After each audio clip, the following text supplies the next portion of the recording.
Apple membukukan total pendapatan 391,03 miliar dolar Amerika Serikat dan laba bersih sebesar 93,74 miliar dolar Amerika Serikat di akhir September 2024. Secara tahunan, total pendapatan Apple meningkat 2,02%, sementara laba bersih perusahaan selama 9 bulan 2024 justru menurun 3,35%. Hingga akhir September 2024, pendapatan Apple dari penjualan wearables, home, dan juga aksesoris hingga iPad merosot. Sedangkan penjualan Mac, iPhone, dan layanan jasa atau services dari Apple justru terus meningkat. Selanjutnya, dari segi wilayah pemasaran, penjualan Apple di Amerika Serikat, Eropa, Jepang, dan Asia Pasifik lainnya terpantau masih terus bertumbuh. Apple hanya membukukan penurunan penjualan produk di wilayah China saja. Di tengah pendapatan dari berbagai lini bisnis dari pemasaran produk antar wilayah yang variatif, Apple pun membukukan lonjakan beban operasional, sehingga hal inilah yang menggerus top line perusahaan dan membuat laba bersih di akhir September 2024 jadi lebih rendah secara tahunan.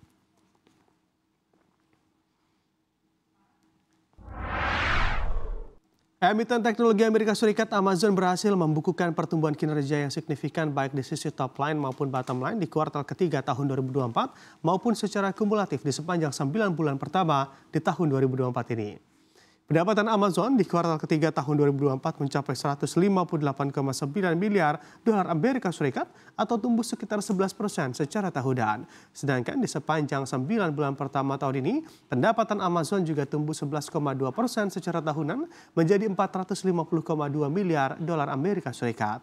Sedangkan di sisi bottom line, laba bersih Amazon di kuartal ketiga melesat 55,2% secara tahunan menjadi 15,3 miliar dolar Amerika Serikat. Sedangkan di 9 bulan pertama tahun ini, laba Amazon melambung hingga 98,2% secara tahunan menjadi 39,2 miliar dolar Amerika Serikat. Pertumbuhan kinerja Amazon salah satunya ditopang oleh bisnis periklanan daring yang menghasilkan 14,3 miliar dolar Amerika Serikat pada kuartal ketiga atau tumbuh 19% secara tahunan.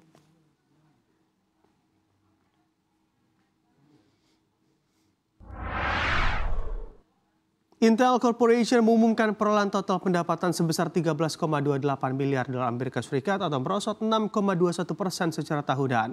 Di waktu yang sama, Intel juga mencatatkan rugi bersih sebesar 16,99 miliar dolar Amerika Serikat. Data kinerja Intel ini mengacu prinsip akuntansi yang berlaku umum atau Generally Accepted Accounting Principles atau GAAP. Penyebab kinerja Intel tampak muram di akhir kuartal 3 lalu antara lain kenaikan biaya penjualan, margin yang merosot, serta lonjakan biaya restrukturisasi dan biaya lainnya secara tahunan. Tak hanya itu, perusahaan juga membukukan kenaikan biaya operasional dan merugi atas sejumlah investasi yang dijalankan. Dalam keterangan resminya, manajemen Intel menyatakan sejauh ini total pendapatan perseroan masih berada pada rentang yang sesuai dengan asumsi perusahaan. Sebelumnya, Intel membidik total pendapatan dalam rentang 13,3 hingga 14,3 miliar dolar Amerika Serikat. Selain itu, Intel juga mengumumkan rencana untuk mendirikan anak perusahaan independen yakni Intel Foundry, dan langkah ini diharapkan memberikan fleksibilitas masa depan bagi Intel untuk mengevaluasi sumber pendanaan independen dan mengoptimalkan struktur modal Intel Foundry dan Intel Products.